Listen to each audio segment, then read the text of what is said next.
Hey guys, welcome back to my channel. आज आ चुके हैं हम फिर से क्रैक ऑफिसर में। आज मैं नाउन का जो सेकंड पार्ट है उसको लेके आया हूँ। आज मैं यहाँ पे कल हमने जो कराया था नाउन क्या है, नाउन के एग्जांपल्स कुछ कराए थे और नाउन के क्या मेथड होते हैं एरर फाइंडिंग के लिए, तो उसको देखा था। तो आज उसी से रिलेटेड कुछ क्वेश्चंस हैं, हम इसको यहाँ पे कवर करेंगे जिससे नाउन से रिलेटेड जो भी क्वेश्चन स्पॉटिंग एरर के आते हैं वो आपका नहीं छूटेगा। ठीक है, तो शुरुआत करते हैं।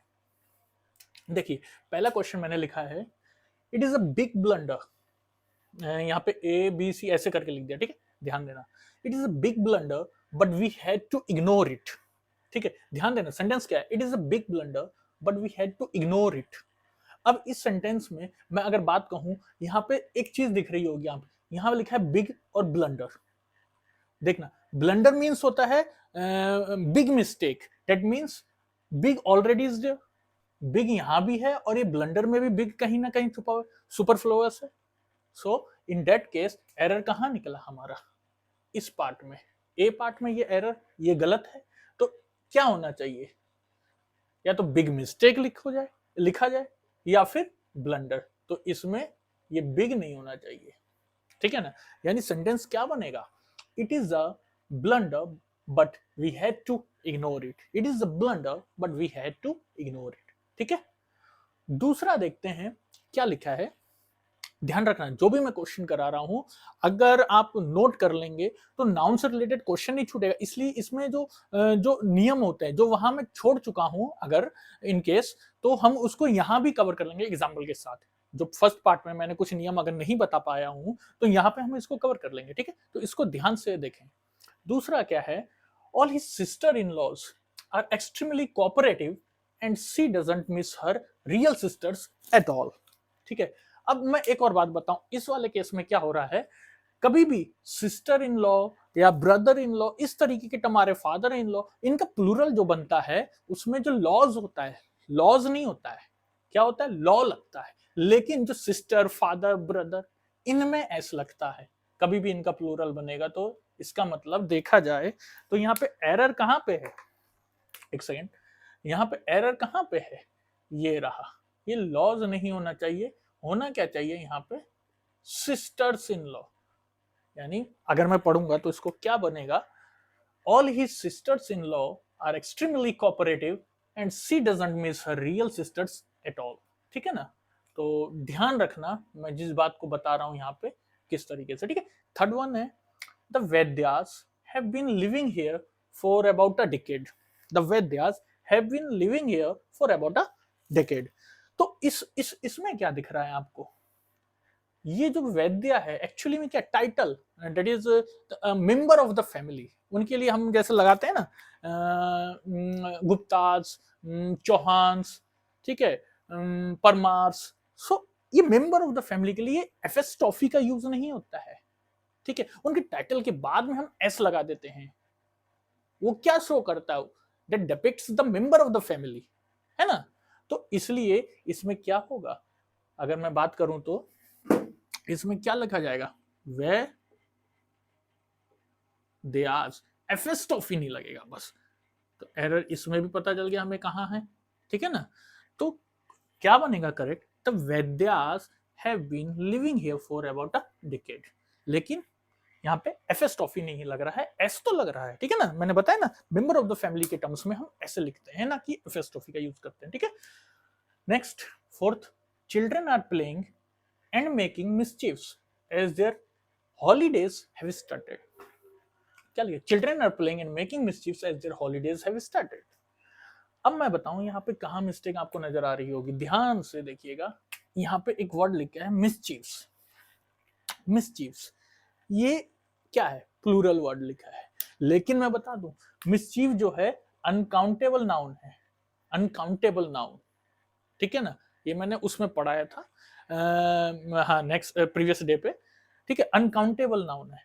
अब जहां भी अनकाउंटेबल नाउन हो जाता है, मैंने क्या बताया था, वहां पे हम सिंगुलर सिंगुलर वर्ड को यूज करते हैं या सिंगुलर नाउन को यूज करते हैं। सो ये क्या हो जाएगा, मिस चीफ का एस हट जाएगा, मिस चीफ हो जाएगा, मिस चीफ्स नहीं होगा ना, मिस चीफ हो जाएगा। तो क्या हो, children are playing and making mischief as their holidays have started. ध्यान रखना, मैं पूरा सेंटेंस भी नहीं देख रहा हूं, मैं ये नहीं देख रहा हूं यहाँ पे वर्ब में क्या लगा है या फिर हेल्पिंग वर्ब क्या है या और कुछ क्या है, मैं सीधा सीधा इसमें सिर्फ नाउन सेलेक्ट कर रहा हूं और उस नाउन में मिस्टेक क्या है मैं उसको देख रहा हूं।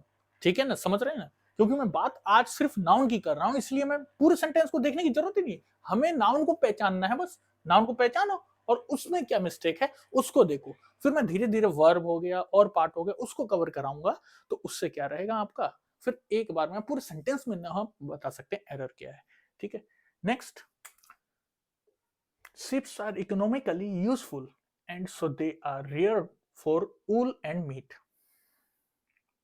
ठीक है, इसका मतलब क्या हो गया, यहां पे लिखा है शिप्स, अब ये शिप्स जो है बिल्कुल ध्यान देना, कुछ नाउन ऐसे होते हैं जिनका सिंगुलर और प्लूरल दोनों एक से होते हैं, वैसा ही ये शिप है, शिप्स है, इसलिए यहाँ पे प्लूरल फॉर्म भी इसका शिप होगा, नॉट एस, ऐसा नहीं लगेगा, इसमें भी ध्यान रखना कुछ नाउन ऐसे होते हैं which they have singular as well as plural form as well। ठीक है, तो यहां क्या बन जाएगा, sheep are economically useful and so they are reared for wool and meat। okay, so next question, all the furnitures have been sold for a song as we were in a hurry to leave the town। क्या कह रहा है, all the furnitures have been sold for a song as we were in a hurry to leave the town. इसमें क्या है, इसमें अगर मैं नाउन की बात कहूं यहाँ पे फिर दिख रहा होगा आपको फर्नीचर्स, फर्नीचर्स क्या है, ये फर्नीचर्स आपका फिर आ गया अनकाउंटेबल नाउन, एंड मैंने पहले ही बताया जहां भी अनकाउंटेबल नाउन दिखे वो कभी प्लूरल फॉर्म में नहीं होगा, वो किस में होगा, सिंगुलर फॉर्म में, और सिंगुलर फॉर्म का मतलब ये क्वेश्चन में क्या, प्लूरल, दैट मींस यही पे एरर है, तो हम इसको सही करेंगे, क्या होगा, ऑल द फर्नीचर, एस गायब हो जाएगा, all the furnitures have been sold for a song as we were in a hurry to leave the town. ठीक है ना, तो ये क्वेश्चन रहे, अब नेक्स्ट और क्वेश्चन देखते हैं, इसको मिटाते हैं, तो आ चुके हैं हम, फिर क्वेश्चन लिख दिया मैंने, तो आप देखते हैं नेक्स्ट क्या लिखा है, the angry mob attacked the police officers when they came to raze the illegal construction. ठीक है, यहां पे अगर मैं देखूं एरर फाइंडिंग के लिए, तो यहां भी आपको दिख रहा होगा मॉब का मतलब क्या होता है, एंग्री क्राउड, एंग्री पब्लिक, और ये एंग्री ऑलरेडी यहाँ पे, तो ये क्या हो गया, सुपरफ्लुअस हो गया।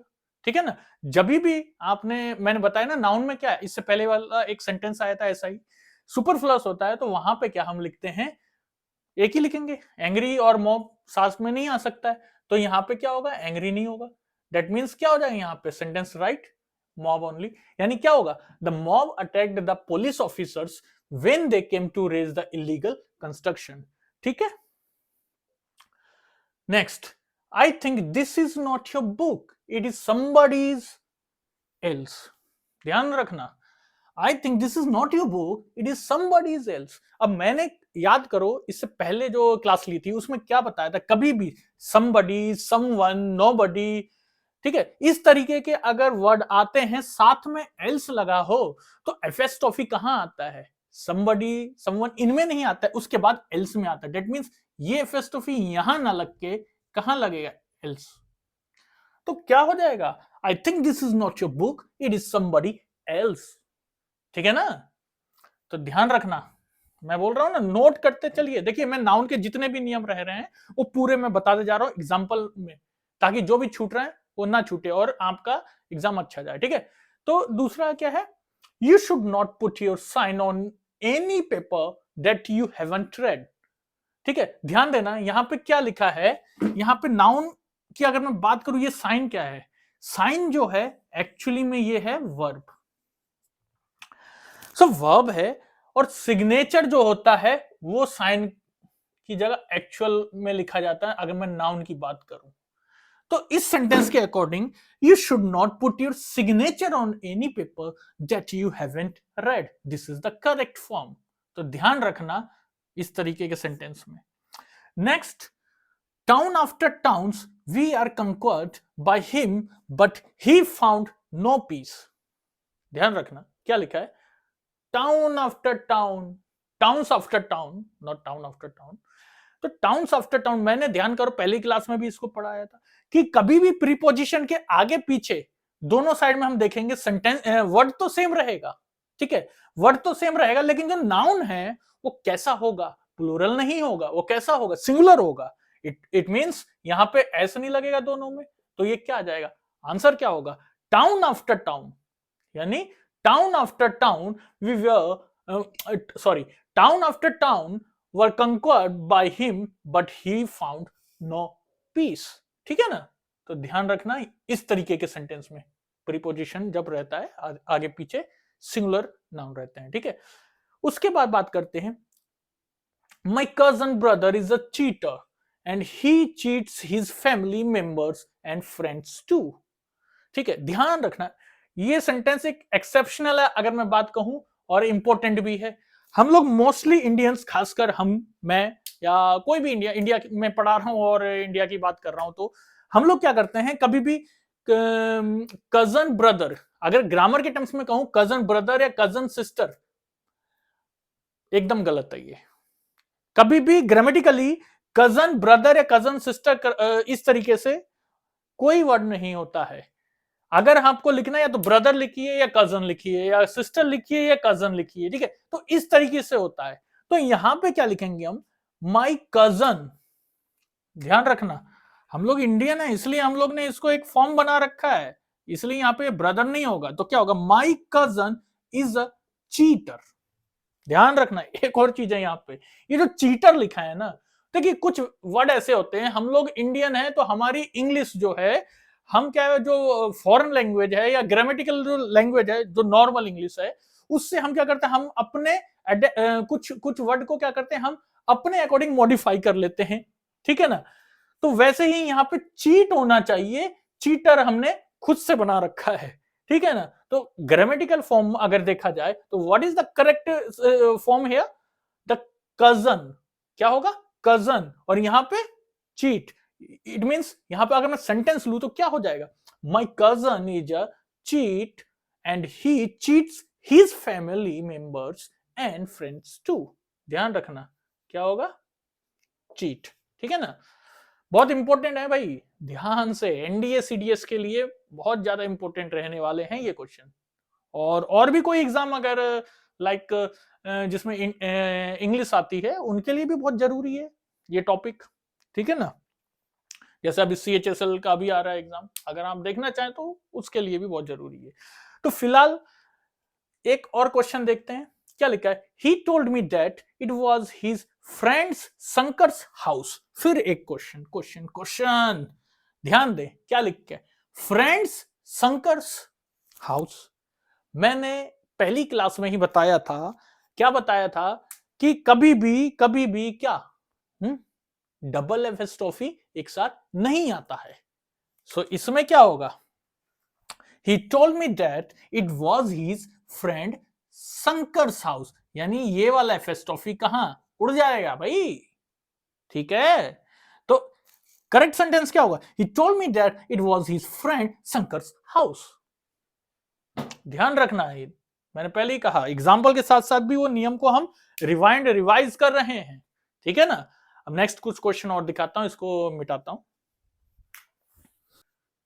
हाँ हे गाइस, तो जो बचे हुए क्वेश्चन थे कुछ और उनको भी देख लेते हैं। ठीक है, तो मैंने लिखे यहाँ पे, पहला देखते हैं क्या लिखा है, I went to the temple with my parents aunts and cousin sisters. ध्यान देना, फिर क्या आ गया यहाँ पे, I went to the temple with my parents aunts and cousin sisters. इट मीन्स क्या हुआ, मैंने अभी अभी समझाया था, इससे पहले वाले जो क्वेश्चन था बोर्ड में, पहले क्या था, कजन ब्रदर। ठीक है ना, मैंने बताया ना उस समय कजन और ब्रदर ये साथ में, ये क्या हम लोग ने इंडियंस ने इसको अपने अकॉर्डिंग बना रखे हैं ये टेंस सेंटेंस को या वर्ड को। ठीक है, इसलिए यहाँ पे क्या होगा, कजन होगा, लेकिन क्योंकि यहाँ पे भी ये है प्लूरल फॉर्म में, तो कजन का क्या होना चाहिए, कजन्स होना चाहिए। ठीक है, COUSINS। सो करेक्ट सेंटेंस क्या होगा, I went to the temple with my parents aunts and cousins. ठीक है, नेक्स्ट क्वेश्चन देखते हैं, नेक्स्ट देखते हैं, he takes pain over his work. देखिए एक बहुत ही अच्छा सा ये सेंटेंस है, he takes pain over his work. Takes pain नहीं, he take pains means to do something, to work hard. ठीक है, टू वर्क हार्ड। अगर यहां पर मैं लिखूं टू वर्क हार्ड। देखिए कभी कभार क्या होता है, कुछ सेंटेंस ऐसे आ जाते हैं जिसमें ये इडियम फ्रेजेस की टर्म्स में आपके क्वेश्चन आ जाते हैं या एरर होते हैं, तो उसको फाइंड आउट करना पड़ता है। तो यहाँ पे ही टेक्स पेन नहीं, ही टेक पेन्स होगा, और उसका मतलब होता है to work hard according to this sentence. ठीक है, ध्यान रखना बिल्कुल। नेक्स्ट है the manager put forward a number of criterion for the post. ध्यान देना क्या लिखा है, the manager put forward a number of criterions for the post. Number of criterion, देखिए क्राइटेरियन होता है सिंगुलर फॉर्म। अगर यहां पे बात हो रही है a number of, number means what, there must be some large number, so यहां पे क्या आना चाहिए, प्लूरल आना चाहिए, और प्लूरल आएगा तो वो क्या होगा, क्राइटेरिया।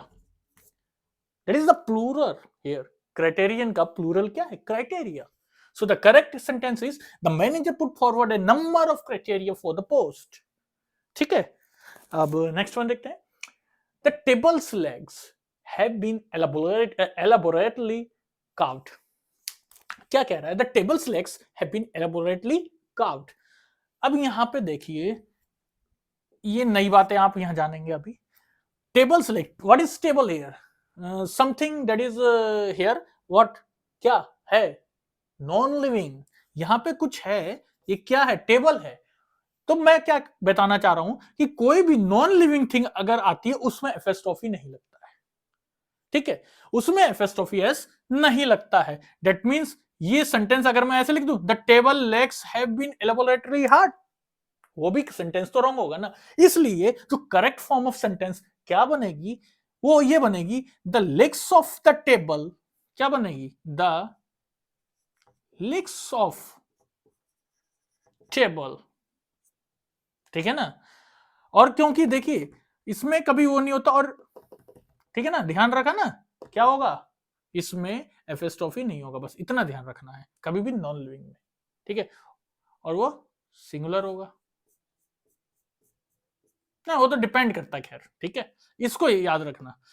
तो क्या हो जाएगा सेंटेंस, the legs of the table have been elaborately carved. ठीक है, उसके बाद नेक्स्ट आता है, the sceneries of Kashmir is very charming. The sceneries of Kashmir is very charming.